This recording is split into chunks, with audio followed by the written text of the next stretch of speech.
Hello guys, welcome to How to Login. I hope you all are doing well. Today you will learn how to log into Airbnb. Before I start this video, be sure to subscribe to this channel and do not forget to click on bell icon. So let's begin. Airbnb is a service that lets property owners rent out their spaces to travelers looking for a place to stay. Travelers can rent a space for multiple people to share, a shared space with private rooms, or the entire property for themselves. So, to log in, you simply need to go to your web browser and type airbnb.com in the search bar and hit enter.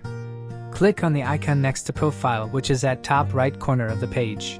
Now you will see many options. Click on login. Enter your phone number and click on continue.